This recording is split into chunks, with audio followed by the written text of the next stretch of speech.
अखण्डमण्डलाकारं व्याप्तं येन चराचरं तत्पदं दर्शितं येन तस्मै श्रीगुरुवे नमः। शङ्करं शङ्कराचार्यं केशवं बादरायणं शूद्रभाषकृतौ वन्दे भगवन्तौ पुनः पुनः। ईश्वरो गुरुरात्मीति ईडेन विभागिनि व्योमवद्यात्मदेहाय दक्षिणामूर्तये नमः।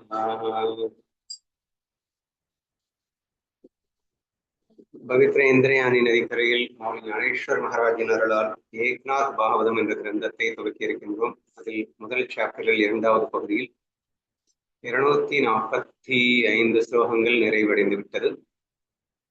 அதில் நாம் பார்த்தது கிருஷ்ணனை பற்றிய வர்ணனை சென்று கொண்டிருந்தது. அவர் மகிழ்ச்சிக்கெல்லாம் மகிழ்ச்சி, பேரின்பத்திற்கு இன்பம் தருபவர். அவரிடம் சரணடையும் போதுதான் ஒருவருக்கு பூரண அமைதி கிடைக்கிறது.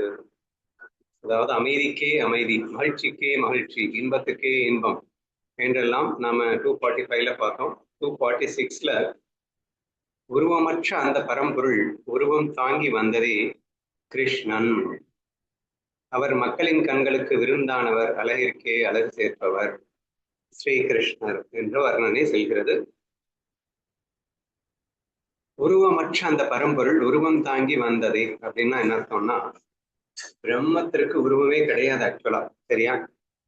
பிரம்மத்திற்கு டெபினிஷன் கொடுக்கணும் அப்படின்னு சொன்னா, அதனுடைய சாயலை வர்ணிக்கணும் அப்படின்னு சொன்னா, அசங்கன், நிர்விகாரன், நிர்குணன், நித்திய முக்தன், நித்திய புத்த முக்த அப்படிங்கிற மாதிரி, அகர்த்தா அபோக்தா. ஸோ இந்த மாதிரியான ஒரு சொற்களுக்குள்ள இந்த பிரம்மத்துக்கு டெபினிஷன்ஸ் கொடுக்கும்.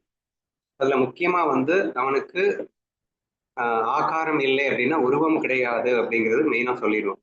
உருவம் கிடையாது, குணம் கிடையாது, மனம் கிடையாது, எதுவுமே ஒரு விஷயத்துக்குள்ள அந்த பிரம்மத்துக்கு இந்த மாதிரி டெபினிஷன்ஸ் எல்லாம் கொடுக்க முடியாது அப்படிங்கிறது தான் மெயின், சரியா? ஆனா ஸ்ரீகிருஷ்ணன் மட்டும் அப்படி சொல்லுவதற்கு இல்லை. ஸ்ரீகிருஷ்ணனுக்கு உருவம் இருக்குல்ல, ஸ்ரீகிருஷ்ணனுக்கு உருவம் இருக்குன்னா அவர் பிரம்மமாக முடியாது இல்லை அப்படின்னு நமக்கு தோணும் இல்லையா? ஏன்னா பிரம்மத்திற்கு உருவம் கிடையாது அப்படின்னு டெபினிஷன் கொடுத்துட்ட அப்படின்னா கிருஷ்ணர் உருவத்தோட இருக்கிறார், அதனால அவர் பிரம்மமாக முடியாது அப்படின்னு எவனுக்காவது நினைக்க தோணும். ஆனா அப்படி நீங்க நினைக்க கூடாது. ஏன்னா Srikrishna is an exceptional case, not like others. அவன் உருவத்தோடு இருந்தாலும் கூட அவன் பிரம்மே என்ற ஒரு விஷயத்தை தான் இந்த ஃபர்ஸ்ட் லைன்ல அழகா சொல்றாரு. உருவமற்ற அந்த பரம்பொருள் உருவம் தாங்கி வந்ததே அதுவே கிருஷ்ணன். உருவமே இல்லாத பிரம்மத்திற்கும் கூட ஒரு உருக்கொடுக்க வேண்டும் என்றால் அதை கண்ணன் என்று பெயர் வைத்து கொடுத்தால் மட்டுமே அது ஷூட் ஆகும். இப்ப நீயும் நானும் உருவத்தோட இருக்கோம், அப்ப நீயும் நானும் பிரம்மம் முன்னா அப்படின்னு கேட்டா, ரொம்ப டீப் ஹையர் நாலேஜ்ல இருந்து பார்க்கணும்னா பிரம்ம தவிர எதுவுமே இல்லை, அதனால பிரம்மமே தான் இங்கே மாயையில எல்லாமா இருக்கிறது, அதனால் இங்கே உருவமாக இருக்கின்றதும் கூட பிரம்மம்னு சொன்னாலும் கூட அதையெல்லாம் நாம் மறந்துவிட்டு நாம் யார் என்றே தெரியாமல் இந்த உலகத்தை உண்மை என்று நம்பி வாழ்ந்து கொண்டிருக்கின்ற நமக்கு பிரம்மம் வேறு நாம் வேறு என்று ஆகி போனோம் அல்லவா? உண்மையில் நானும் பிரம்மமாக இருக்கும் போதும் கூட ஆனால் பிரம்மம் வேறு நான் வேறு என்று ஆகி போனோம் அல்லவா? சோ அதனால நமக்கு அந்த டெபினிஷன் கொடுக்க முடியல. ஆனா கண்ணன் அப்படி அல்லவே. வர பிரம்மமே ஒரு உருக்கொன்ற தோற்றம் தோன்றியதால் அதுவே பிரம்மம் என்று, அதுவே அதற்கு பெயரே கண்ணன் என்றல்லவா பெயர் கொடுத்திருக்கின்றோம் என்று அவர் சொல்லியிருக்கின்றார். இனி அடுத்த பாயிண்ட்ல அவர் மக்களின் கண்களுக்கு விருந்தானவர் அப்படின்னு ஒரு பாயிண்ட் வந்திருக்கு. விருந்துன்னா என்ன? பொதுவாக சாப்பாடு நம்ம விருந்துன்னு சொல்லுவோம், அது நாக்குக்கு விருந்து. கண்ணுக்கு விருந்து மிக அழகான ஒரு விஷயத்தை பார்க்கறீங்கன்னா என் கண்களுக்கு விருந்தாய் அமைந்தது. ரொம்ப அற்புதமான பாடலை கேட்கிறீங்கன்னா என் காதுகளுக்கு விருந்தாய் அமைந்தது அப்படின்னு நம்ம சொல்ல முடியும் இல்லையா? இப்படி நம்ம 5 புலன்களுக்கும் விருந்தானவன் யாருன்னு கேட்டா கண்ணன் தான். அவன் கண்களுக்கும் விருந்தாவான், நாக்கிற்கும் விருந்தாவான், 5 புலன்களுக்கும் விருந்தாவான். ஆதலால் கண்ணனை நாம் கண்ணால் ரசிக்கலாம், காதால் ரசிக்கலாம், நாக்கால் ரசிக்கலாம்னு அவனை எப்படி வேண்டும்னாலும் ரசிக்கலாம். ஆதலால் கண்ணன் நமக்கு எல்லோருக்கும் விருந்தானவன் என்ற ஒரு பாயிண்ட் கண்டிப்பா சூட்டபிளா இருக்கும். அழகிற்கே அழகு சேர்ப்பவர் கிருஷ்ணர். இந்த பாயிண்ட் நம்ம ஏற்கனவே போன பாயிண்ட்ல சொல்லியாச்சு. மகிழ்ச்சிக்கே மகிழ்ச்சி, இன்பத்திற்கே இன்பம், அமைதிக்கே அமைதி, அழகுக்கே அழகு. அது எப்படிப்பா அப்படின்னு கேட்டீங்கன்னா, பிரம்மம் தான் அதை அனைத்துக்கும் அதிஷ்டானமாக இருக்கின்றது. அந்த அதிஷ்டானமே தான் இங்கே மாயையிலே அழகு, அழகின்மை அப்படின்னு சொல்லிட்டு எல்லாமா இருக்கு. அப்ப எது இருக்கணும்னாலும் அதுக்கு முதல்ல பிரம்மம் இருக்கணும்ல. அப்போ ஒண்ணு அழகா இருக்கே அப்படின்னா அந்த அழகுக்கே அதிஷ்டானமா ஒண்ணு இருக்குன்னா அதுதானே அழகுக்கெல்லாம் அழகா இருக்க முடியும். அதுல இருந்து தானே இதுவே வந்திருக்கு. அப்ப அதுதானே உண்மையான அழகா இருக்க முடியும். நீங்க வேணா இப்படி வச்சுக்கோங்களேன், தங்கம் கட்டியா இருக்கு, அந்த தங்கமே வந்து இப்போ ஒரு கொலுஷா மாறிடுச்சு அப்படின்னு வச்சுக்கோங்க. இப்ப கொலுசு அழகா இருக்கு, ஆனா அந்த அழகுக்கே அழகு சேர்த்தது எதுன்னா தங்க கட்டி தானே. தங்கம் இல்லைன்னா இந்த அழகு வந்திருக்குமா? அப்போ இங்க அடிப்படை மூலம் எது அப்படின்னு சொன்னா அழகுக்கு மட்டுமில்ல அனைத்திற்கும் மூலமாக இருக்கின்ற அந்த பிரம்மமே இங்கே அனைத்துக்கும் மூலமாக இருக்கின்ற காரணத்தினால், அது கண்ணனே என்ற காரணத்தினால் அவனை அழகுக்கும் அழகு என்று சொல்வதில் எந்த விதமான ஆட்சேபனையும் இருக்க முடியாது அப்படின்னு நம்ம புரிஞ்சுக்கணும். ஓகேவா?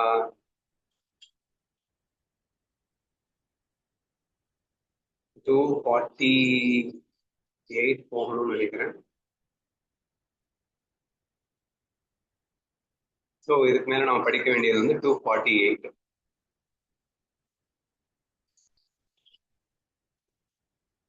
Just as a glimpse of him is enough, upon seeing him, the act of seeing itself ends. The observer, the observed, and the act of observing image and the individual ego retreats in sight realization. அவரை ஒரே ஒரு முறை தரிசித்தாலே போதும், அவரை பார்த்தவுடன் பார்க்கிறோம் என்ற உணர்வை மறந்துவிடும். காண்பவன் காணப்படும் பொருள் என்ற வேறுபாடு நீங்கி அகந்தை நாணத்துடன் பின்வாங்கும். இது எக்ஸ்ட்ரீம்லி ஒரு இம்பார்ட்டன்டான ஒரு ஓவியா இருக்கிறது. ஒரே ஒரு நிமிஷம் இருங்க, நான் கொஞ்சம் பெருசு பண்ணிக்கிறேன், ஸோ தட் கண்ணுக்கு நல்லா தெரியும் அப்படின்னு நினைக்கிறேன்.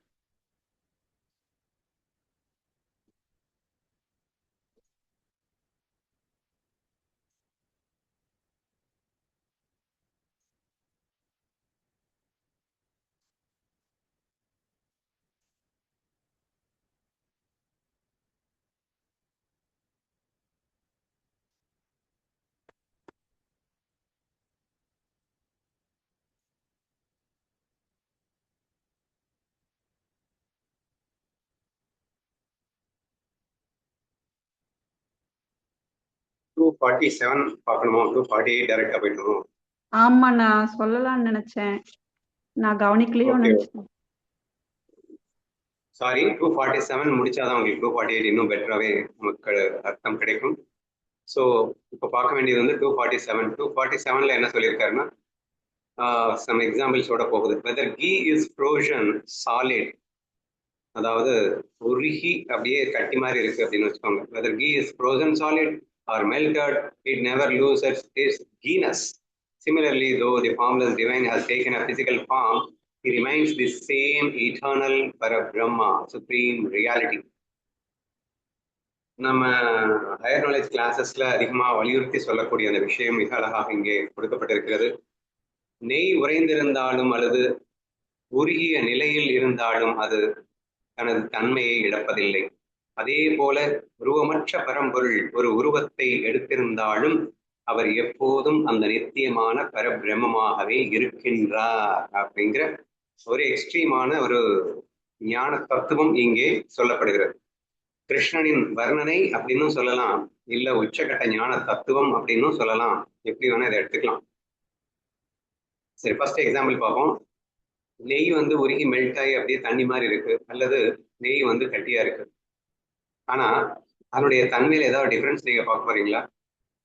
அது நீங்க லேப்ல கொடுத்து டெஸ்ட் பண்ணா அது தண்ணியா இருக்கும்போது அது நெய் இல்லை வேற என்ன சொல்லிடுவானா, இல்லை அது கட்டியா இருந்தா அது நெய்ன்னு சொல்ல போறானா?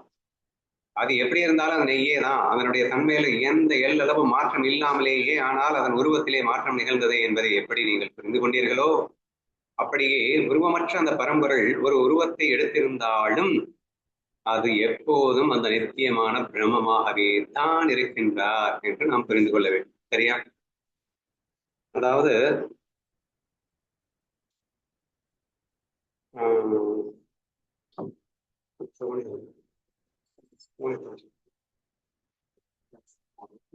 பிரம்மம் டுவாலிட்டிக்குள்ள என்ட்ரி ஆகும்போது அதோடைய ஒன்னஸ் ஃபீல் வந்து மிஸ் ஆகாது அப்படின்னு நம்ம சொல்லியிருந்தோம். சரியா?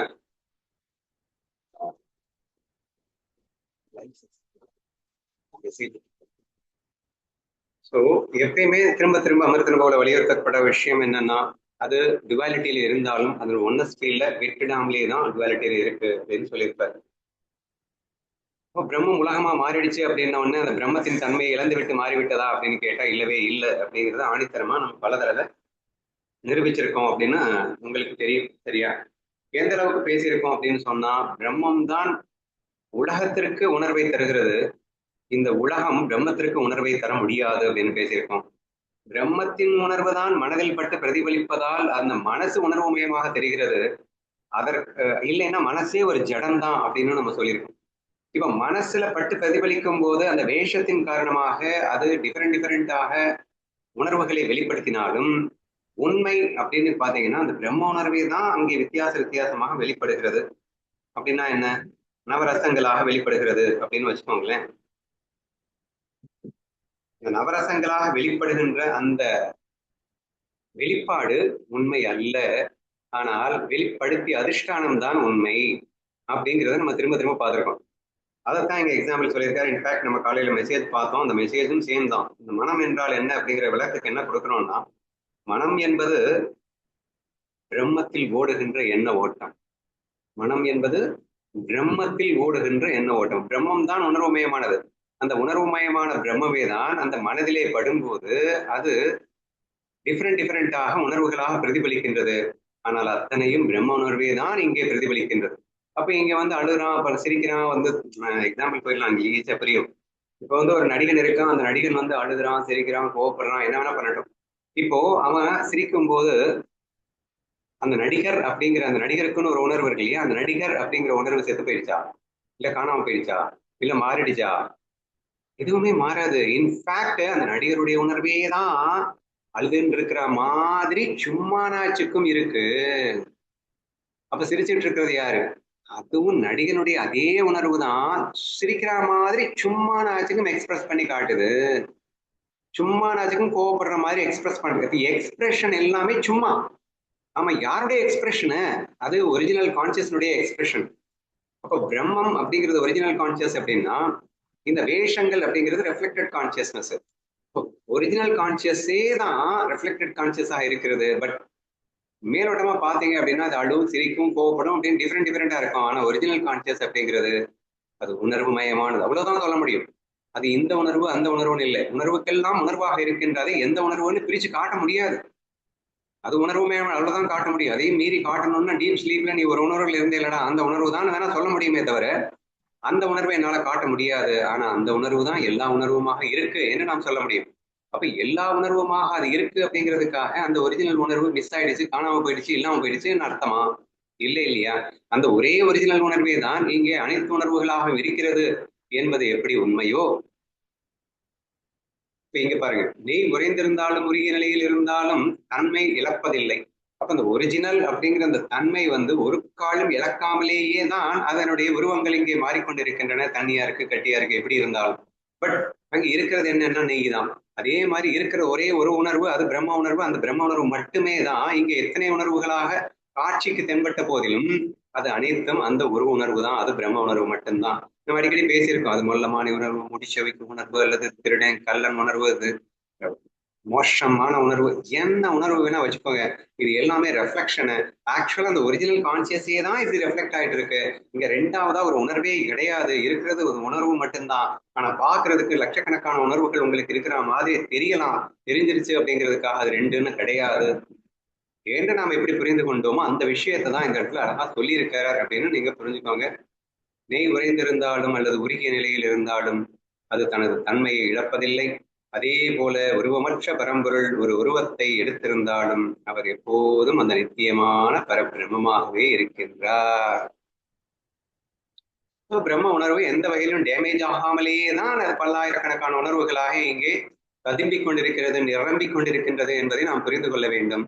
இந்த இடத்துல உருவமற்ற பரம்பொருள் ஒரு உருவத்தை எடுத்திருந்தாலும் தான் இங்கே கிருஷ்ணரை அப்படின்னு அர்த்தம். கிருஷ்ணர் என்ற உருவத்தை எடுத்திருந்தாலும் அவர் எப்போதும் அந்த நித்தியமான பரபிரம்மமாகவே இருக்கின்றார் அப்படின்னு கிருஷ்ணனுக்கு வர்ணனை. ஏன் கிருஷ்ணனுக்கு வர்ணனை? நம்மளும் பிரம்மன் தான், நான் ஸ்ரீகாந்த் என்ற உணர்வாக வந்திருந்தா கூட உண்மையில் நானும் பிரம்மன் தான். ஆனா எங்க நான் அதை அனுபவிக்கிறேன்? நான் ஸ்ரீகாந்த் என்ற ஒரு உணர்வை தான் அனுபவிச்சுட்டு இருக்கேன். பொய்யாக வெளிப்படுத்தி, அதாவது பிரம்மம் வெளிப்படுத்துகின்ற பொய் உணர்வுகளே சிக்கி போய் பொய் உணர்வை அல்லவா அனுபவித்துக் கொண்டிருக்கிறேன் உண்மை என்று நம்பி. ஆனால் அந்த உண்மை உணர்வை நான் மறந்தேன் அல்லவா? பொய் உணர்வை உண்மை என்று நினைத்ததால் எனது உண்மை உணர்வையே நான் மறந்து விட்டேன் அல்லவா? Therefore, I cannot be equated with Krishna, yet at the same time, even though I am Krishna. நானும் கண்ணனை போல் பிரம்மமாகவே இருக்கின்றேன் என்பது உண்மைதான். ஆனால் நான் அறியாமையினால் என்னை நான் மறந்துவிட்ட காரணத்தினால் அப்படி சொல்வதற்கில்லை. ஆனால் கண்ணனோ நித்திய முக்தனாக இருக்கின்ற காரணத்தினால் அவன் பிரம்மத்தின் சொரூபமே, அவன் உருவத்தோடு தென்பட்ட போதும் கூட அவன் பிரம்ம சொரூபமே என்று இங்கே வர்ணித்திருப்பதாக நீங்கள் புரிந்து கொள்ள வேண்டும். 248ல just as a glimpse of him is enough, upon seeing him the act of seeing itself ends. The observer, the observed, and the act of observing image and the individual ego retreats in sai realization. அவரை ஒரு முறை பார்த்தாலே போதும், அவரை பார்த்தவுடன் பார்க்கிறோம் என்ற உணர்வே மறைந்துவிடும். காண்பவன் காணப்படும் பொருள் என்ற வேறுபாடு நீங்கி அகந்தை நாணத்துடன் பின்வாங்கும். இது yet another very very important ஆன ஒரு விஷயம்.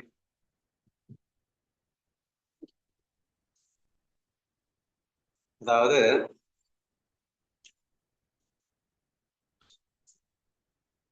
கண்ணன் யாரு? பிரம்மம். கண்ணன் யாரு? பிரம்மம். ஓகேவா? நீ யாரு? பிரம்மம். கண்ணனும் பிரம்மம், நீயும் பிரம்மம். ஓகேவா? கண்ணனை தரிசித்தால் போதும், நீயும் கண்ணனாகி விடுவாய். இதுதான் இந்த ஸ்லோகத்துல மேஜரா சொல்லப்பட்டிருக்கு. ஓகேவா? அதை எப்படி கண்ணனை தரிசித்தால் நானும் கண்ணனாகி விடுவேன் அப்படின்னா, ஆல்ரெடி நீயும் கண்ணனும் ஒண்ணுதான், வேற வேற கிடையாது. அப்போ இப்ப எப்படி சொல்லலாம்னா, தசாவதாரம் படத்துல கமலஹாசன் ஹீரோ வேஷமும் போட்டிருக்கான், வில்லன் வேஷமும் போட்டிருக்கான் அப்படின்னு வச்சுக்கோங்களேன். இப்போ அந்த ரெண்டு வேஷங்களும் ஆக்சுவலா அந்த ஒன்றினுடைய ரெண்டு வெவ்வேறு பிம்பங்கள் அப்படின்னு வச்சுக்கோங்க. The two reflections, ஒரிஜினல் கான்சியஸ்னுடைய ரெண்டு டிஃப்ரெண்ட் ரெஃப்ளெக்ஷன். ஓகேவா? இப்போ இந்த ஹீரோவை ஞானின்னு வச்சுக்கோங்க, இந்த வில்லனை அஜ்ஞானி அப்படின்னு வச்சுக்கோங்க. ஓகேவா? இப்போ ஹீரோ அப்படிங்கிறவன் ஈவன் தோ அவன் அந்த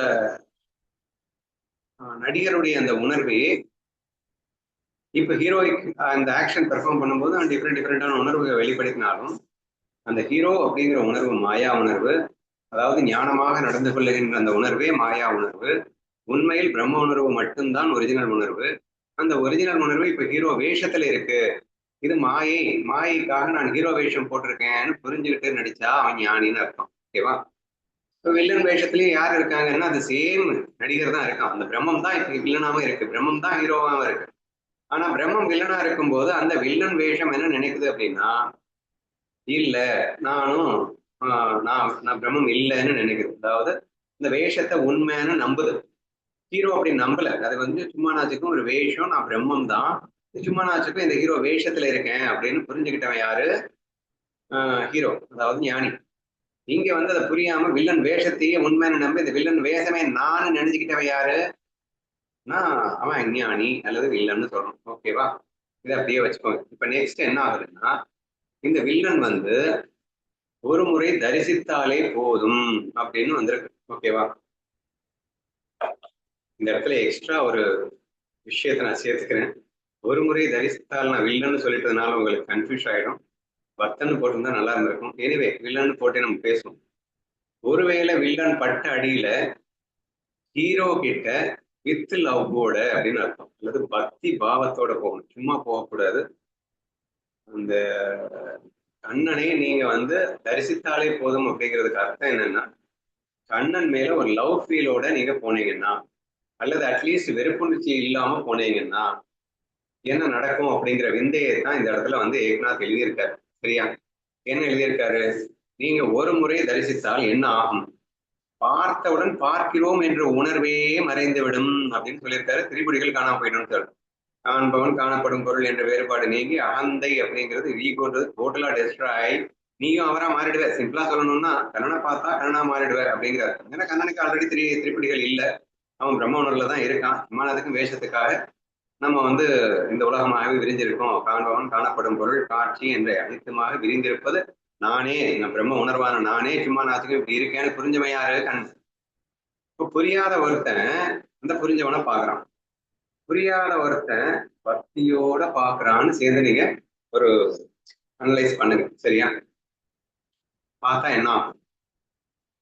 இவன்கிட்ட ஈகோ இருக்காது. யாருக்கிட்ட? கண்ணன்கிட்ட ஈகோ இருக்காது. கண்ணன்கிட்ட ஈகோ இல்லாம அந்த பியூர் லவ் அவன் பாக்குறான்.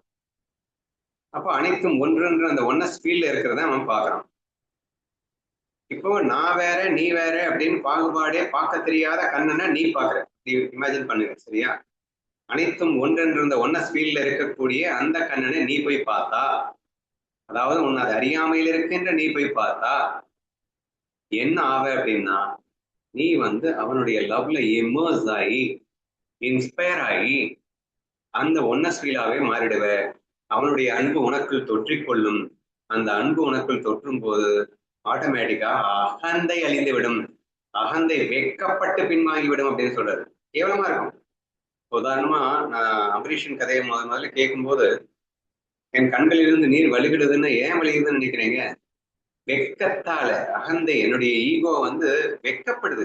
கேவலமா இருக்கு. சே, நல்லா ஒரு மனுஷனா அப்படி என்று அந்த கேவலப்பட்டு என்னுடைய அகந்தை பின்வாங்குது. ஏன்னா அப்பேற்பட்ட அந்த அம்பரீஷன் வந்து ஈகோவே இல்லாம எப்படிடா இப்படி இருக்க முடியுது உன்னாலே? நான் என்னடானா ஒரு மண் இல்லை, ஒரு பிரயோஜனத்துக்கு இல்லாதவன், நான் என்னமோ பெரிய இவன் மாதிரி பேசிட்டு இருக்கேன், நடந்துட்டு இருக்கேன், நீ இவ்வளவு பெரிய ஆளு கண்ணனையே கையில வச்சுக்கிட்டு இப்படி இருந்தீடா. இந்த ஃபீல் பாருங்க சார். அகந்தை நாணத்துடன் பின்வாங்குகிறது. அந்த ஈகோ வந்து தன்னால வெளியே போகிறது. ஏன் ஏன் அப்படின்னா, ஈகோலெஸ் பர்சன் நீ பார்த்தேன்னா ஆட்டோமேட்டிக்கா உன் ஈகோ அப்படித்தானே கரையும். அப்கோர்ஸ் ப்ரொவைடட் நீங்க பக்தியோட பார்க்கணும் அப்படிங்கிறத சொல்லிட்டேன். ஓகேவா? பக்தி இல்லாம பார்த்தீங்கன்னா வேலைக்கு ஆகாது. கண்ணனை நீங்க பக்தியோட ஒரு தடவை பார்த்துட்டீங்க அப்படின்னா நீங்க அவனின் அன்பாகவே மாறிவிடுவீர்கள். அன்பாக மாறிவிடுகிறதுனா என்ன அர்த்தம்? அகந்தை அழிந்து விடுகிறதுன்னு அர்த்தம். அகந்தை அழிந்து விடுகிறதுனா என்ன அர்த்தம்? காண்பவனும் காணப்படும் பொருளும் ஒன்றாகி விட்டதுன்னு அர்த்தம். ஒன்னஸ் ஃபீலுக்கு வந்துட்டீங்கன்னு அர்த்தம். நீங்க அன்புக்கே நான் ஒன்னஸ் ஃபீல் தான் டெஃபினேஷன் கொடுத்துட்டு இருக்கேன். அன்புக்கு இன்னொரு டெஃபினேஷன் அகந்தை அழிகிறது அப்படின்னு. இப்ப அகந்தை அழிந்து ஒன்னஸ் ஃபீலுக்குள்ள நீங்க என்ட்ரி ஆகும்போது என்ட்ரி ஆயிடுவேங்க. எப்போ? கண்ணனை பார்த்த உடனே. இப்போ கண்ணனை பார்த்த உடனே ஒன்னஸ் ஃபீல் வந்துருச்சுன்னா என்ன அர்த்தம்? கண்ணனும் ஒன்னஸ் ஃபீல்ல தானே இருக்கா. அப்ப நீங்களும் அண்ணனும் அவனும் ஒன்னாவே மாறிடுவேங்க என்ற ஒரு விஷயத்தை அழகாக இந்த ஓவியில சூப்பராக பிரசன்ட் பண்ணியிருக்காரு. So that is the speciality of ஞானிகளை நாம் பார்ப்பதற்கும் சந்திப்பதற்கும் ஏன் அவர்களோடு வாழ வேண்டும் என்று சொல்வதற்கும் மேஜர் ரீசன் வந்து இதுதான்.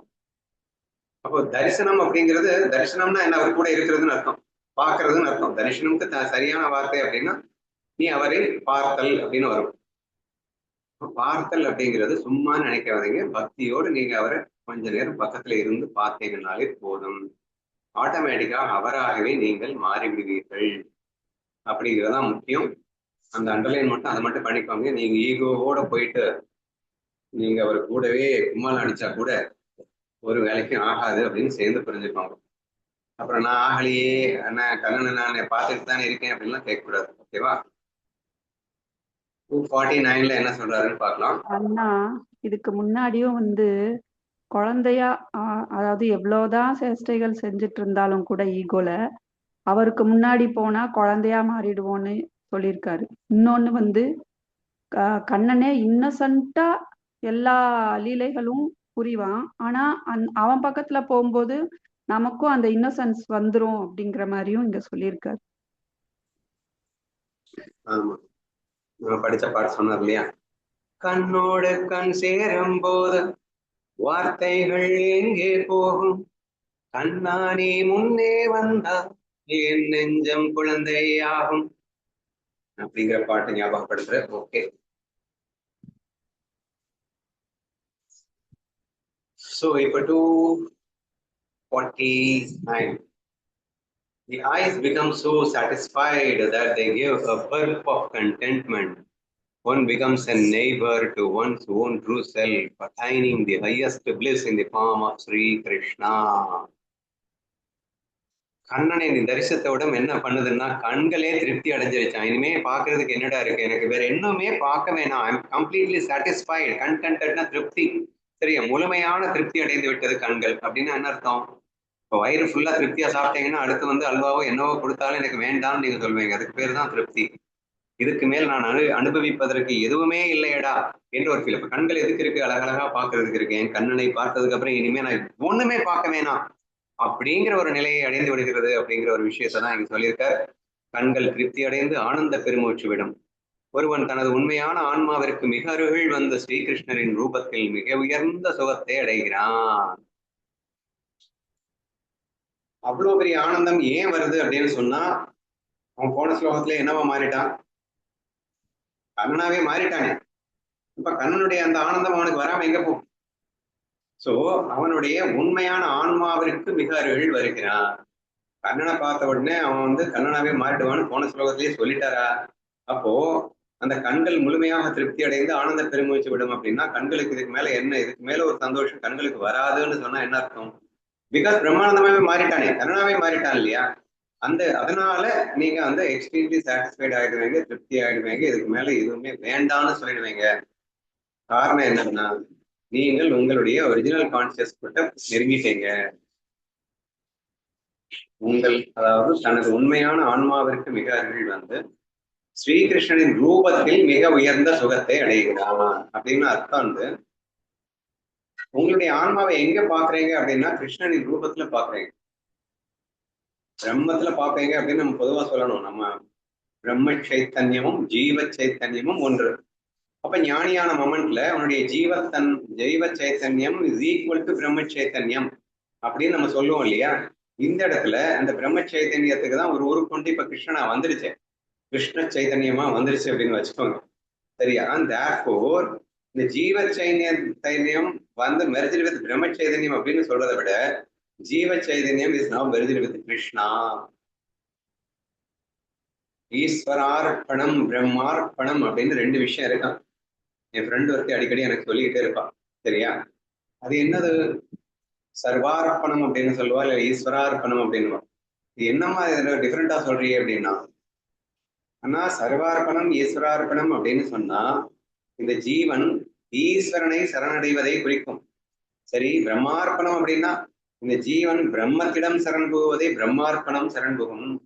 பட் இது ஸ்டேஜ் பை ஸ்டேஜ் ப்ராசஸ். முதல்ல பக்தி பெருக்கி, அதாவது ஈஸ்வரனிடத்திலே நான் பக்தியை பெருக்கி இந்த சரணாகதி ஈஸ்வரனிடம் செய்துவிட்டால் ஆட்டோமேட்டிக்கா அதன் பிறகு நமக்கு பிரம்மார்ப்பணம் சித்திக்கும்.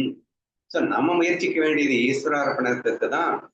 அந்த சரணாகதியில நமக்கு பிரம்மார்ப்பணம் நமக்கு தானா கிடைக்கும்னு எக்ஸ்பிளைன் பண்ணுவான், சரியா?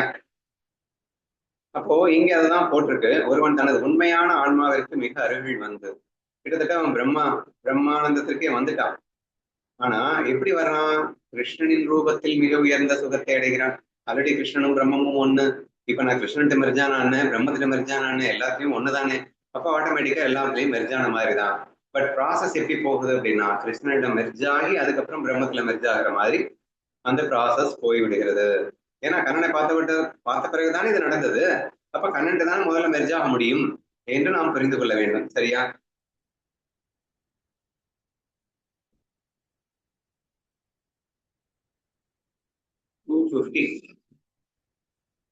Once the tongue tastes the sweetness of Sri Krishna, it loses interest in all other flavors. The very desire to taste anything else vanishes because the tastier becomes one with the taste. இது எல்லாரும் சொல்றாங்க, ஆனா ஏன் நடக்க மாட்டேங்கிறதுன்னு தெரியல. பற்றுக பற்றற்றான் பற்றினை அப்பற்றை பற்றுக பற்று விடற்கு வள்ளுவரே சொன்னார். The taste of all taste lies in the Krishna. If you taste the Krishna, you will never taste any other taste அப்படின்னு தானே அர்த்தம் அதுக்கு. உலகத்திலேயே மிகவும் சுவையானவன் கண்ணன். ஒருமுறை கண்ணனை சுவைத்து விட்டால் வேறொரு வஸ்துவை சுவைக்க வேண்டும் என்ற ஆசையே உன்னை விட்டு அகன்றுவிடும். ஆதலால் கண்ணனை சுவைக்க முற்படு. ஏன்? உனது மற்ற சுவைகள் எல்லாம் உன்னை விட்டு அகன்று கண்ணன் ஒருவனே சுவை என்று உணர்வதற்கு. என்று அவர் இன்டைரக்டா சொன்னதான் இங்க வந்து ரெப்ரசென்ட் பண்ணியிருக்காரு. இவர் ஏக்நாதர் இங்க என்ன சொல்றாரு?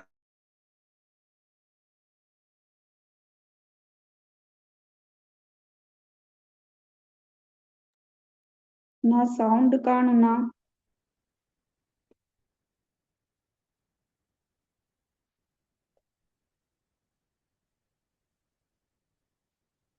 சுதாக்கா உங்களுக்கு கேக்குதா? சவுண்ட் கேக்கல கண்ணா. வந்துட்டாரு. வந்துட்டுமா ஓகே. நெட்டு கட்டாயம் வந்துச்சுமா.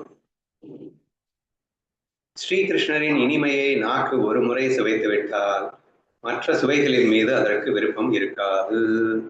சுவைப்பவனே சுவையாக மாறிவிடுவதால் வேறு எதையும் சுவைக்கும் ஆசை மறைந்துவிடும். yet another highest knowledge என்ன சொல்லியிருக்கு இங்க? ஸ்ரீகிருஷ்ணா அப்படிங்கிறதுக்கும் பிரம்ம சைதன்யத்துக்கும் டிஃபரன்ஸே கிடையாது. அவர் முதலியே தெளிவா சொல்லிட்டாரு. உருவமற்ற அந்த பரபிரம்மத்துக்கு உருவம் கொடுத்தால் அதற்கு பெயர் தான் கண்ணன்னு சொல்லியாச்சு. ஸோ தேர்ஃபோர் கிருஷ்ணரின் இனிமையை நாக்கு ஒரு முறை சுவைத்து விட்டால் நீ கிருஷ்ணரை சுவைச்சேன்னா நீ பிரம்மத்தை சுவைச்சா மாதிரி தான். அப்போ ஒரு முறை நீ கிருஷ்ணரை சுவைத்து விட்டால் நீ பிரம்மத்தை சுவைத்து விட்டால் மற்ற சுவைகள் மீது விருப்பம் இருக்காது.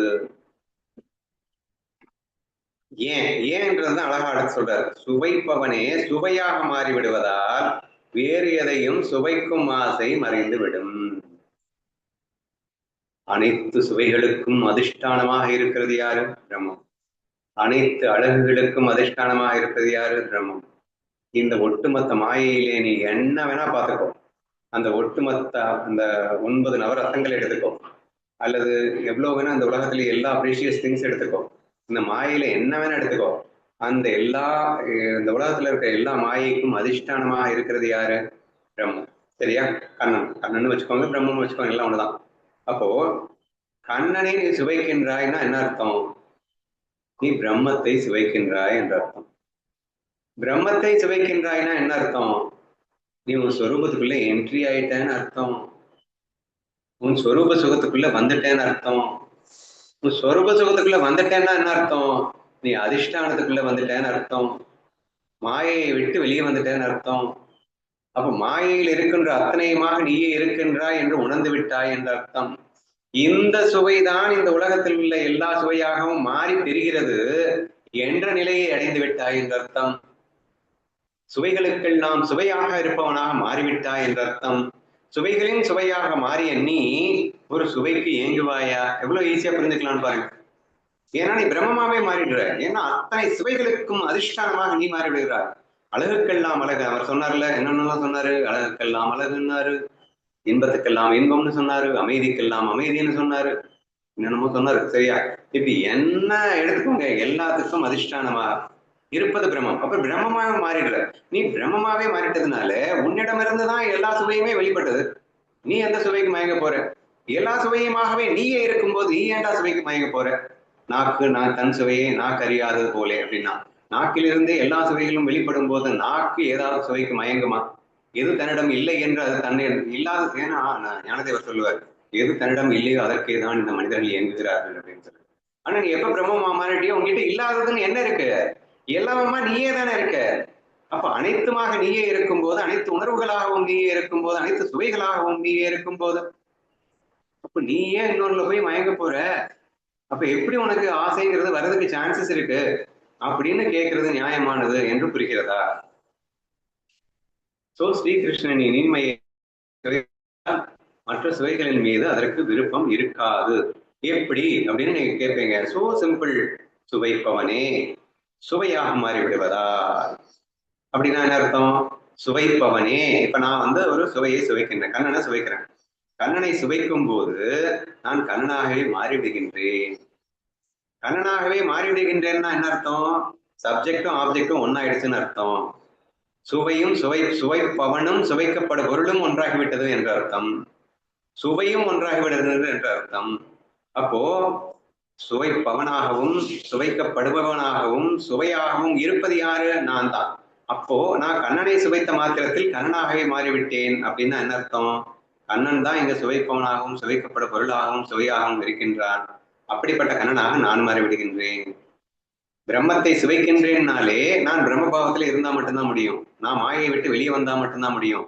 மாயையில் இருக்கிற வரைக்கும் பிரம்மத்தை பார்க்க முடியாது, பிரம்மத்தை சுவைக்க முடியாது அப்படின்னு சொல்லக்கூடாது. மாயையை தம்மின்னு புரிஞ்சுக்கிட்டு நீ வந்து பிரம்மத்துல இருக்கலாம், சரியா? அது ஒண்ணும் தப்பில்லை. ஆனா திரிபுடிகள் அற்ற நிலையில் இருக்கிறாய் அப்படின்னு சொல்றதை விட நீ இருக்கிறது என்னன்னா நீ மட்டும்தான் இருப்ப, மீதி எல்லாம் சும்மா நாச்சுக்கு இருக்கும் அப்படிங்கிறன. எந்த சுவையும் தெரியாதா அப்படின்னு கேட்கக்கூடாது. சுவை இருக்கும், எல்லாம் இருக்கும். ஆனா அது எல்லாமே டம்மியா இருக்கும். இது எல்லாமே நான் தான் இப்படி இப்படி எல்லாம் இருக்கின்றேன் என்று தெளிவோடு புரிதலோடு இருக்கும். அப்படி இருக்கும்போது எதன் மேல எப்படி ஏக்கம் வரும்? எதன் மேலேயும் நமக்கு ஏக்கம் வரவே வராது. இது புரிகிறதா? புரியுதுண்ணா.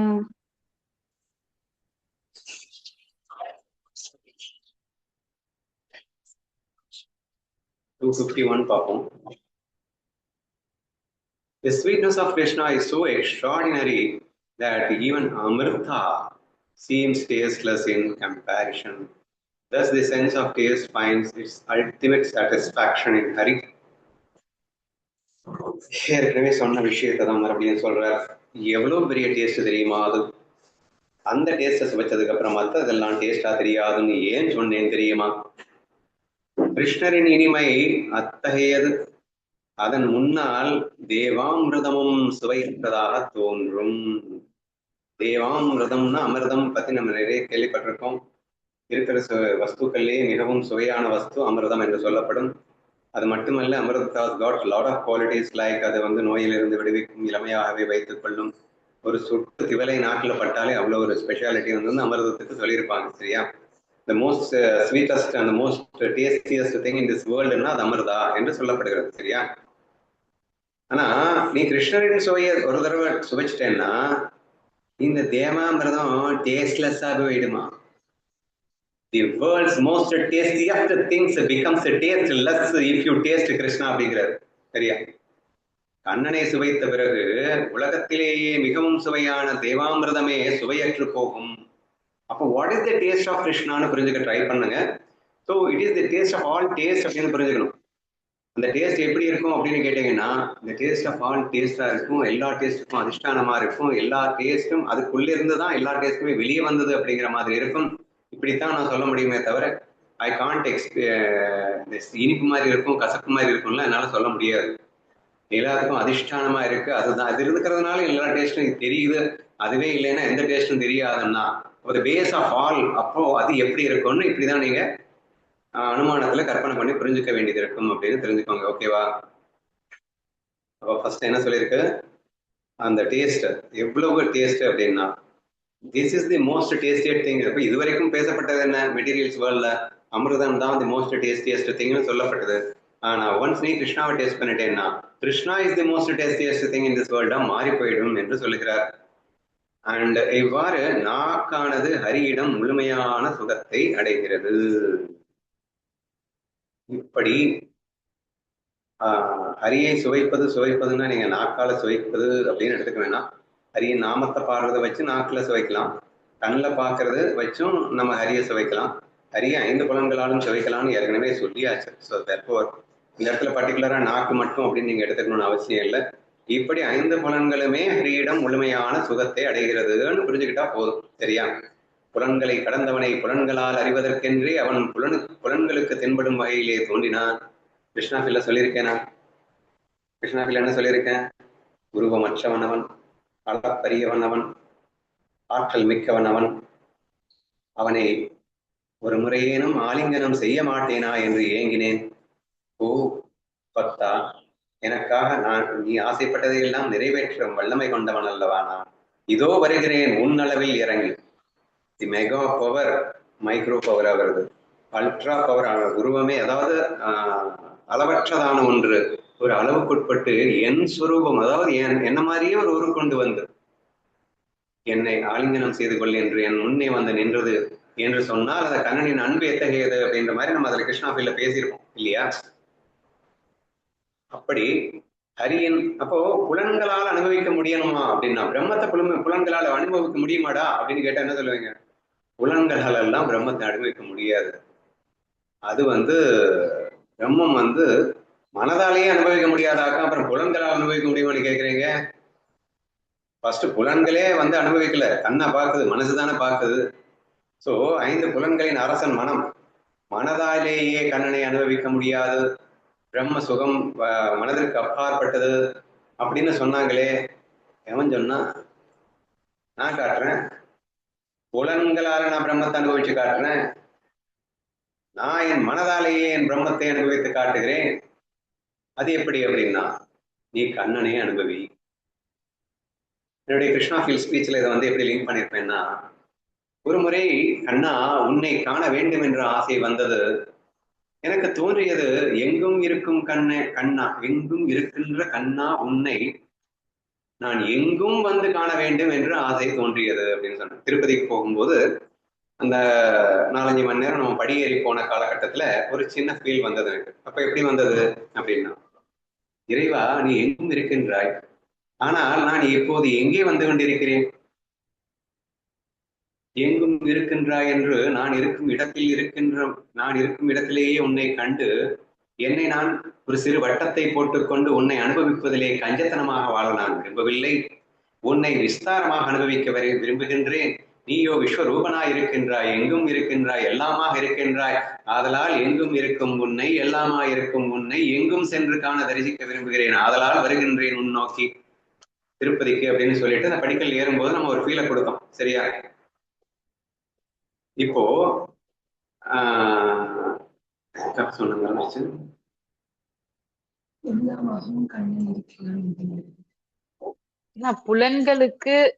புலன்களின் மூலம் பகவானை அனுபவிக்கலாம். அங்க நான் என்ன சொல்லியிருக்கேன் அப்படின்னா, கிருஷ்ணாக்களை வர்ணிக்கும் போது என்ன சொல்லுவேன் அப்படின்னா, அப்படி கருணை வர்ணிக்கும் போது, கண்ணா நான் இப்போது மலை மீது ஏறி வருகின்றேன் என்பதை விட, மலையாக இருப்பவனே நீ அல்லவா, ஆதலால் உன் முதுகின் மீறி நான் ஏறி வருகின்றேன் என்று சொல்லால் அதுவே சரியாக இருக்கும். நீயே என் பாதங்களை தாங்கி பிடித்துக் கொண்டு உன்னை ஏற்றிக் கொண்டிருக்கிறாய் என்று சொன்னாலும் அது சரியாகவே இருக்கும். காணுமிடமெல்லாம் கண்ணா, என் கண்களுக்கு நீயே தானே தென்படுகிறாய். நான் ஏறி வரும்போது நான் துன்பப்பட்டு விடக்கூடாது என்பதற்காக வழிநெடுகிலும் பல கடைகளை வைத்துக் கொண்டு அங்கே எத்தனை கண்ணன் வடிவிலே நின்று கொண்டு எனக்காக பசியாற்ற துணிந்து கொண்டிருக்கின்றார் என்று அந்த கண்ணனை வர்ணிப்பதற்காக நான் முயலும் போது ஒரு விஷயத்தை அங்கே சொல்லுகின்றேன்.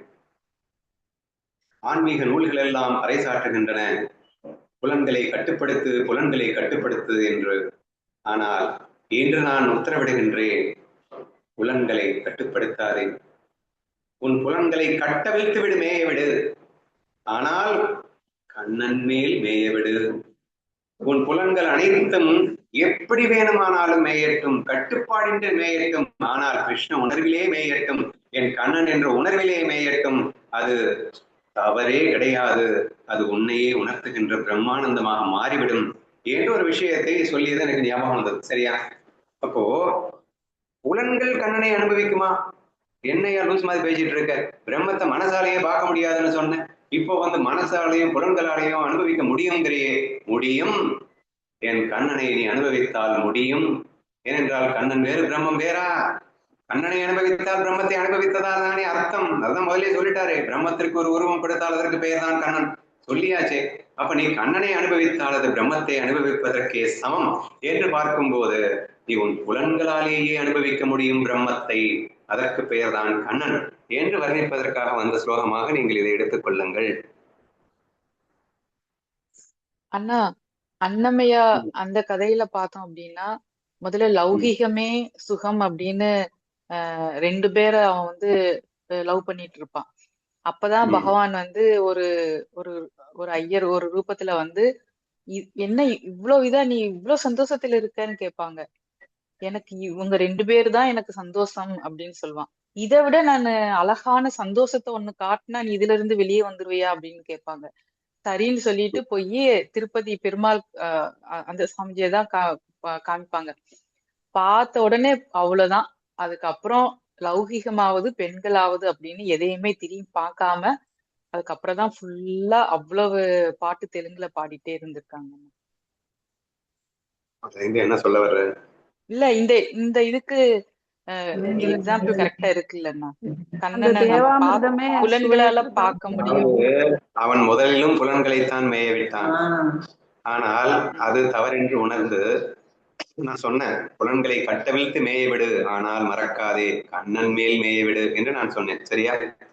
அப்போ புலன் அடக்கம் அப்படிங்கிறதெல்லாம் எதுக்காக அப்படின்னா, நீ உன்னை மறந்து மாயையிலே சிக்கி கொண்டிருக்கும் போதுதான்.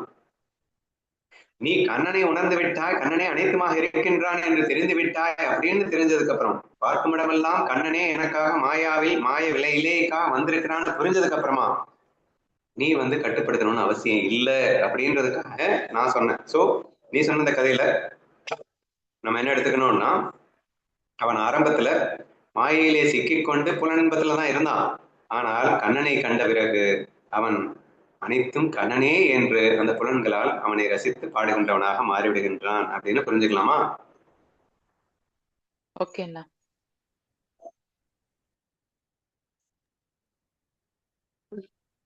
அண்ணா, ஞானேஸ்வரியில இந்த கிருஷ்ணனுடைய இனிமையை அனுபவிச்சதுக்கு அப்புறமா அந்த தேவாமிர்தமும் சுவையே இல்லாம போயிடுது அப்படிங்கறத ஞானதேவரே ஞானேஸ்வரியில அதாவது இந்த மாதிரி கண்ணனை அனுபவிக்கும் போது சொர்க்கத்தை ஏதோ 2-3 எக்ஸாம்பிள் சொல்லுவார். சொர்க்கத்தையே சுத்தி போட்டுறணும் அப்படிங்கிற மாதிரி சொல்வார்ல, அதையே ஏதோ கொஞ்சம் திட்டுற மாதிரி சொல்வாரு. அதெல்லாம் விரும்ப மாட்டாங்க அப்படின்னு 4 எக்ஸாம்பிளா வரும். பிரம்ம சுகத்தை அனுபவித்துக் கொண்டிருக்கும் ஒருவன் சொர்க்க சுகத்தை காணும் போது அவனுக்கு எப்படி தோன்றும் என்றால், பழைய ஏழைகள் உமிழி தவிடுகளை தின்று சந்தோஷிப்பதை பார்த்தால் எப்படி இருக்குமோ அப்படி தோன்றும். எதை? சொர்க்க சுகத்தை பார்க்கும் போதே அவனுக்கு எப்படி தெரியுமா, சொர்க்கத்தில் இருக்கிற நபர்கள் அவங்க அனுபவிக்கிறது. ஏழைகள் தவிடு சென்றுட்டு ஆஹா ஆஹா சூப்பர்னு சொன்னா எப்படி இருக்கியோ அப்படி பார்ப்பான் அவன். ஏனென்றால் அவனுடைய பிரம்மானந்தத்திற்கு முன்னாடி சொர்க்க சுகமே அல்பமாக தோன்றும் அப்படின்னு சொல்லியிருப்பாரு. சரியா? அதை எடுத்துக்கலாம். ஆமா, ஏதோ நாயின்னு கூட வரும். நாய வச்சு அது இல்ல அது கிடையாது. இதுலயே இந்த இப்போ அண்ணா எக்ஸாம்பிள் சொன்ன அடுத்ததே 2 நல்லா இருக்கும். அதுக்கெல்லாம் ஆசைப்பட மாட்டான் அப்படின்னு மாதிரி. சரி, பரவாயில்ல. 252 என்ன சொல்லியிருக்காருன்னா, when the fragrance of Sri Krishna is caught, இப்போ வாசனைக்கு வந்துட்டாரு, the entire material world feels insignificant. Once the nose experiences divine scent, it no longer desires any other fragrance. மீண்டும் மீண்டும் தனித்தனியா அவர் சொல்லி எக்ஸ்பிளைன் பண்றாரு. ஏற்கனவே சொன்ன விஷயம்தான். கிருஷ்ணரின் தெய்வீக மனம் வாசனைக்கு போயிட்டார். இப்போ தெய்வீக மனம் ஒரு முறை வீசினால் இந்த உலக வாழ்க்கை அர்த்தமற்றதாக தோன்றும். அவரது சுகந்தத்தை அனுபவித்த பிறகு மூக்கிற்கு வேறு எந்த மனமும் பிடிக்காமலே போய்விடும் அப்படின்னு சொல்லியிருக்காங்க. சேம் திங் தான். இப்ப கொஞ்ச நேரத்துக்கு முன்னாடி சொர்க்க சுகமே அவனுக்கு அல்பமாக தோன்றும் அப்படின்னு சொன்ன மாதிரி பர்டிகுலரா மூக்குக்கு மட்டும் ஒரு பர்டிகுலர் ஸ்லோகம் எழுதணும்னு அவருக்கு தோணி இருக்கு. அதனால எழுதியிருக்காரு. சுகந்தம் அப்படின்னா மூக்கிற்கு நறுமணம் அப்படின்னு சொல்லக்கூடியது சுகந்தம் அப்படின்னு சொல்றோம். துர்நாற்றம் அப்படின்னு சொல்றது நமக்கு மூக்கிற்கு பிடிக்காதது அப்படின்னு அர்த்தம். சரியா? இப்போ கண்ணன் அப்படிங்கிறது நான் தான் சொல்லிட்டேனே, 5 புலன்களையும் கண்ணன் மேல் மேய விடுன்னு சொல்லியாச்சு. அதுல ஒரு புலன் தான் மூக்கு அப்படிங்கிறது. அப்போ கண்ணன் மேல் மேய விடும்போது அங்கே பிரம்ம சுகத்தை அனுபவிக்கிறதாக மாறிவிடுகின்றது. பிரம்ம சுகத்துக்கு நிகர் வேற எதுவுமே இல்லை அப்படிங்கிறப்போ ஆட்டோமேட்டிக்கா மற்ற மனங்கள் எல்லாமே நமக்கு டம்மியாக போய்விடும். அது இல்லாம வேண்டாம்னே நமக்கு தோணிடும் அப்படின்னு நீங்க புரிஞ்சுக்கணும். சரியா? இது எல்லாத்தையும் நம்ம எப்படி புரிஞ்சுக்கலாம்னு எனக்கு தோணுது அப்படின்னா, இப்போ ஒரு நடிகர் இருக்கான், அதாவது பிரம்ம உணர்வு இருக்கு. அந்த பிரம்ம உணர்வு இப்போ அழுகுது, சிரிக்குது, இல்ல அந்த பிரம்ம உணர்வு இப்போ இனிப்பை சாப்பிட்டு செம்ம டேஸ்ட், ஐ மீன் இனிப்பா இருக்குங்கிறது, காரத்தை சாப்பிட்டு செம்ம காரமா இருக்கு அப்படின்னு எக்ஸ்பிரஷன் பண்ணுது. இப்படி டிஃப்ரெண்டாவே எக்ஸ்பிரஸ் பண்ணிட்டே இருக்கட்டும். ஓகேவா? இப்போ இவ்வளவு நேரம் நமக்கு திரும்ப திரும்ப அவர் சொல்லிட்டு இருக்கிறது என்னன்னா, மாயைய உண்மைன்னு நம்பி அனுபவிக்கிற டேஸ்ட் கம்பேர் பண்றாரு. நீ பிரம்மமாகவே இருந்து கொண்டு அந்த மாயையை அனுபவிக்கிற டேஸ்ட். ஸோ இதைத்தான் அவர் திரும்ப திரும்ப சொல்லிட்டு இருக்காரு. சரியா? கண்ணனை அனுபவிக்கலாம்னு என்ன அர்த்தம்? பிரம்மமாக இருந்து கொண்டு மாயை அனுபவிக்கிறதுக்கு பேர் வந்து கண்ணன் அனுபவிக்கிறதுன்னு அர்த்தம். புலன்கள் கண்ணனை மேல் மேய விடு, புலன்களை கண்ணனின் மேல் மேய விடு, மாய விடு அப்படின்னா அர்த்தம் என்ன? பிரம்மமே தான் மாயையா இருக்குன்னு புரிஞ்சுக்கிட்டு மாயை அனுபவிக்கிறதுன்னு அர்த்தம். அல்லது நம்ம ஹையர் நாலேஜ்ல என்ன பேசியிருக்கோம், நீ வந்து வேதரிக் மெத்தட்ல பாஸ் ஆனதுக்கு அப்புறம் அனுபவி மெத்தடுக்கு வந்து லீலா பண்ணுன்னு சொல்லுவோம். ஞானதேவருக்கும் கண்ணனுக்கும் நீ லீலா பண்றது பிடிக்கும், அனைத்தும் மாயை என்று உணர்ந்த பிறகு நீ விருப்பம் போல விளையாடு அப்படிங்கிறது தான் வந்து கான்செப்ட் இல்லையா? அப்ப இந்த கிருஷ்ணா ஃபீல்லையும் நான் சொல்ற வர்றது அதுதான். நீ பிரம்மபாவத்துக்கு போனதுக்கு அப்புறம் நீ மாயை விட்டு விலை இருக்கணும்னு அவசியம் இல்லை, மாயையில புகுந்தாடுங்கிறோம். ஏன்னா மாயையா இருக்கிறதே கண்ணனு புரிஞ்சுக்கிட்டே இல்லை. கிருஷ்ண உணர்வுல இருந்துகிட்டு தானே இப்ப நான் வந்து பிரம்மபாவத்துல இருந்து கொண்டு தானே இப்போ நீ மாயையில இருக்க. அப்ப அது லீலா, அதாவது மாயான்னு புரிஞ்சதுக்கு அப்புறம் நீ இருக்கிறது அப்படிங்கிறது தப்பே கிடையாது அப்படின்னு நம்ம சொல்லியிருந்தோம் இல்லையா? அப்படி இருக்கும்போது தப்பில்லை அப்படின்னு சொல்றாரு. இப்ப இவ்வளவு நேரம் அவங்க திரும்ப திரும்ப என்ன சொல்லிட்டு இருக்காங்க அப்படின்னா, which is the most blissful thing அப்படிங்கிற விஷயத்தை தான் திரும்ப திரும்ப வர்ணிக்கப்பட்டிருக்கு. சரியா? அவர் எதோட எதை கம்பேர் பண்றாரு அப்படின்னு யோசி. நடிகர் வேஷத்தில் இருந்து அது வேஷம் என்று புரிந்து கொண்டு இந்த வேஷத்தை அனுபவிப்பது, இது ஒரு டேஸ்ட். நடிகர் தன்னை வேஷமாகவே நம்பிக்கொண்டு அவன் ஒரு டேஸ்ட் அனுபவிக்கிறான். இந்த ரெண்டை தான் கம்பேர் பண்றாரு. ஓகேவா? இந்த ரெண்டை கம்பேர் பண்ணி வச்சா ஏணி வச்சாலும் எட்ட முடியாத தூரத்துல இருக்குடா அப்படின்னு சொல்லியிருக்காரு. சரியா? இதை வந்து நீ என்ன புரிஞ்சுக்கிற அப்படிங்கிறத எக்ஸ்பிளைன் பண்ணணும். அதாவது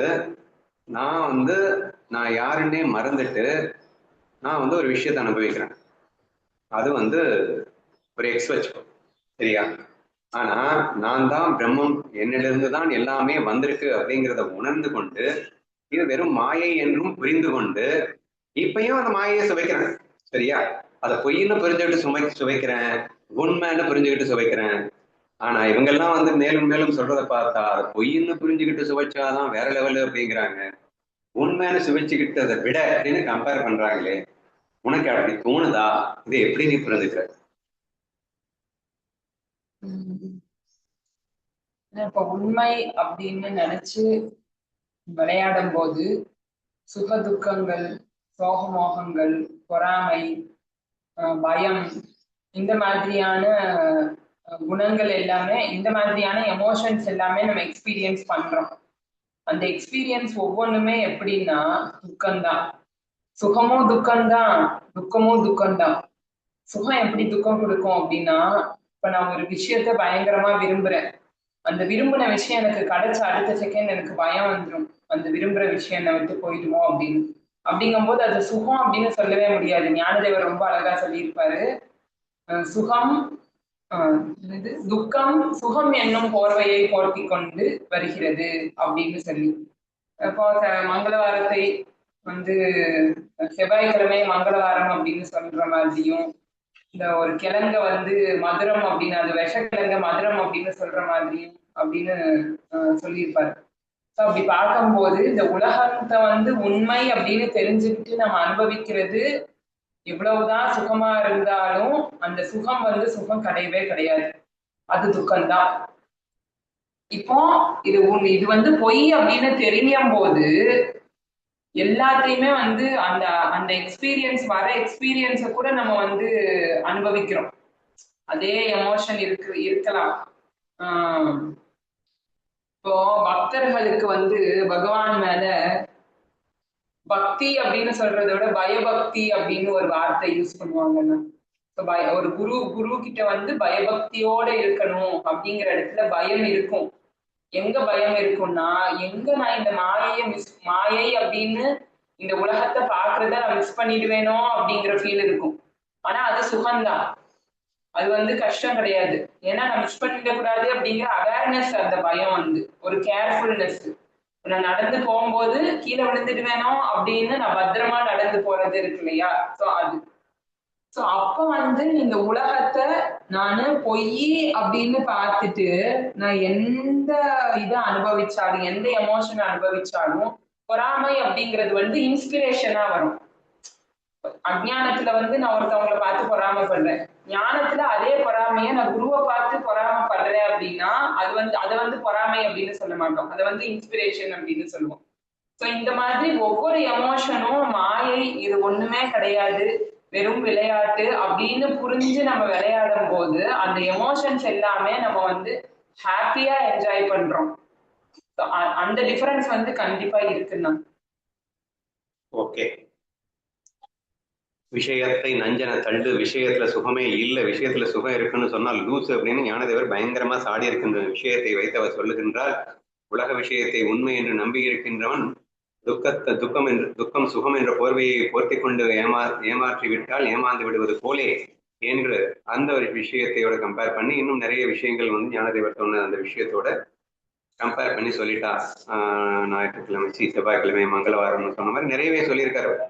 பாம்பின் படத்துக்கு கீழே நின்று கொண்டு எலிக்கு எவ்வளவு சுகத்தை அனுபவிக்க முடியுமோ அதனை சுகம்னு சொல்லிட்டு இருக்கியாக லூசு, அதை எப்படிதான் சுகமா இருக்க முடியும் என்றெல்லாம் அவர் நிறைய கேள்விகள் கேட்டு விஷயத்துல சுகமே இல்லைன்னு ஆணித்தரமா நிரூபிச்சிட்டு இருக்காரு. துக்கம்னே நிரூபிச்சிருக்காரு அப்படிங்கிற மாதிரி வந்திருக்கோம் ஞானேஸ்வரியில. ஆனா நீங்க அது பொய் அப்படின்னு புரிஞ்சுக்கிட்டு நீ அனுபவிக்கும் போது நீ பிரம்மத்தை தான் அனுபவிக்கிற, அங்க அந்த பொய்யை நீ அனுபவிக்கல. பொய்ன்னு சொல்லும் போதே பொய்ன்னு புரிஞ்சுக்கிட்டு இருக்கும் போதே நீ பொய்யை அனுபவிக்கல, அதுல நீ உன்னுடைய சுகத்தை தான் அதுல வந்து ரெஃப்ளெக்ட் ஆகி அனுபவிக்கிற. இப்ப இங்க நடிகர் வந்து அவனுடைய சுகத்தை தான் அவன் வந்து அனுபவிக்கிறானே தவிர அவன் அழறத அனுபவிக்கல, இவனுடைய சுகத்தை அழுறா மாதிரி அனுபவிக்கிறான். அவன் கோபத்தை அனுபவிக்கல, இவனுடைய சுகத்தை கோபமா மாதிரி அனுபவிக்கிறான். அதே மாதிரி அங்க யாராவது சிரிக்க சொன்னாங்கன்னா அங்க சிரிக்கிறதுனால இவனுக்கு சுகம் வரல, இவனுடைய சுகத்தை சிரிக்கிற மாதிரி அனுபவிக்கிறான். அப்படிங்கிற அந்த திங்கிங்ல இருந்து யோசிச்சு பார்த்தீங்க அப்படின்னு சொன்னா பிரம்மானந்தம் அப்படிங்கிறது எப்படி இருக்கும் அப்படிங்கிறத சுலபமா புரிஞ்சுக்க முடியும் அப்படின்னு தீபிகா சொல்லிட்டா.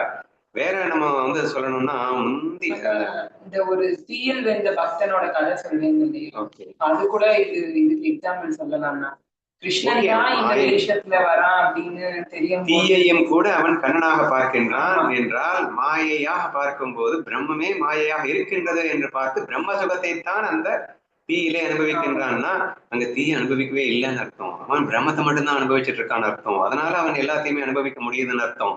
பஞ்சு மிட்டாய் 5 ரூபாய் பாதி தின்று மீதி தந்தா ₹1,00,000 எப்படி வந்தது?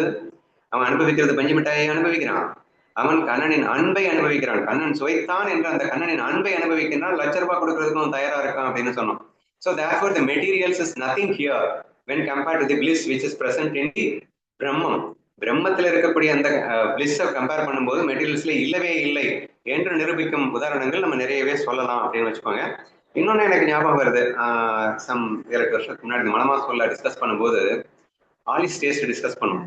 இந்த ஆலிஸ் டேஸ்ட் டிஸ்கஸ் பண்ணும்போது ஒருத்தன் வந்து பயங்கரமான அடிக்ஷன்ல சாப்பிட வர்றான், ஒருத்தன் வந்து ஆலிஸ் டேஸ்ட்ல சாப்பிட வர்றான் அப்படின்னு சொல்றோம்.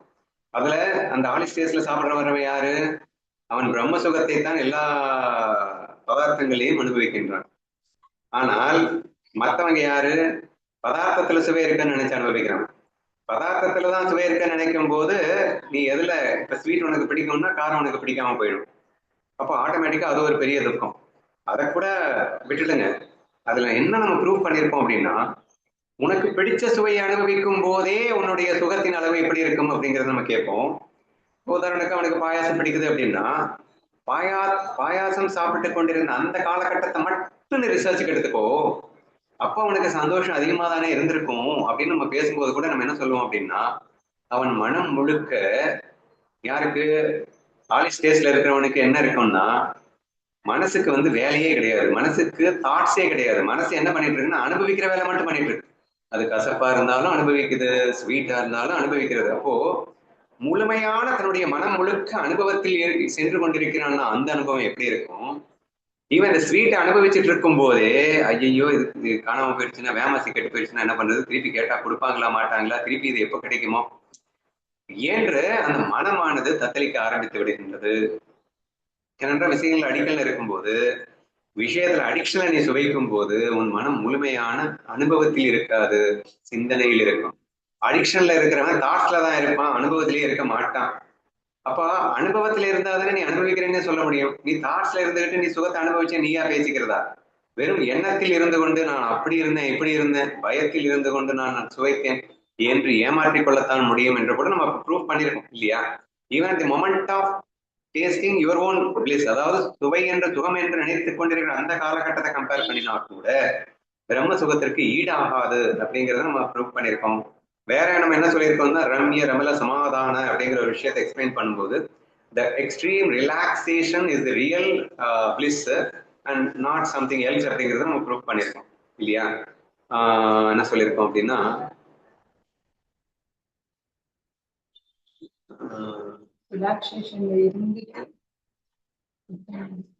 அதாவது கம்ப்ளீட் ரிலாக்ஸேஷன் மோட்ல இருக்கிறதுக்கு பேரு தான் உண்மையான பிளிஸ். இந்த ரிலாக்ஸேஷன் மோட்ல இருந்து கொண்டு நீ குதிக்கலாம், ஆடலாம், சிரிக்கலாம், செய்யலாம், என்ன வேணா பண்ணலாம். பட் ரிலாக்ஸேஷன் மோட விட்டுட்டேன்னா டோட்டல் அவுட்.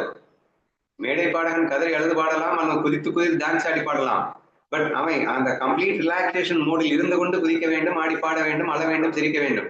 அந்த ரிலாக்ஸன் மோடு போயிருச்சு அப்படின்னு சொன்னா அது சுகமாக குதித்தால் கூட சுகம் அல்ல, துக்கமாக குதித்தால் கூட துக்கம் அல்ல இப்படின்னு புரிஞ்சுக்கும் போது அதிஷ்டானத்தில் இருக்கின்ற சுகமே சுகங்களுக்கெல்லாம் சுகம், இனிமைகளுக்கெல்லாம் இனிமை, தனிமைகளுக்கெல்லாம் தனிமை, ஓய்வுகளுக்கெல்லாம் ஓய்வு என்று அவர் சொன்ன அத்தனையும் நீங்க புரிஞ்சுக்க ட்ரை பண்ணுங்க.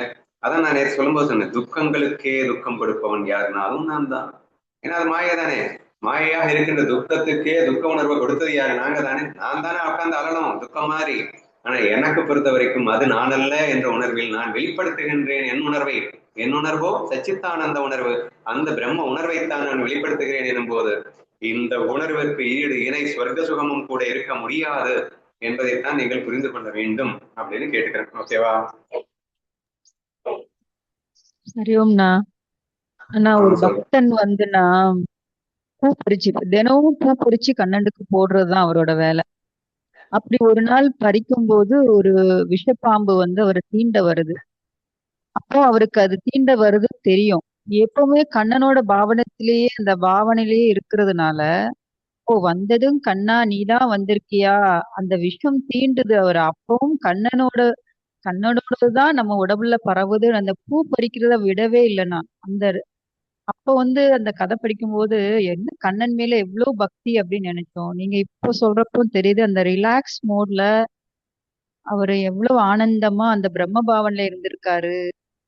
அது உன்னோட வேலை. அவர் அதுக்கப்புறம் ஒரு கண்ணன் பேசுவாரு. அப்புறம் அது உன்னோட வேலை, அது இதோட வேலை கிடையாது அப்படின்னு சொல்லுவாரு. அது மறந்து போச்சு. எனக்கு ஃபர்ஸ்ட் இதான் ஞாபகம் வருது. ஓகேமா, ஓகேமா. So therefore the bliss of all bliss அப்படிங்கிறது அது பிரம்ம உணர்வு கிட்ட தான் இருக்கு, அல்லது கிருஷ்ண உணர்வு கிட்ட தான் இருக்கே தவிர வேற விஷயங்களில் இல்லை என்பதை மட்டும் நாம் தெளிவாக புரிந்து கொள்வோம்.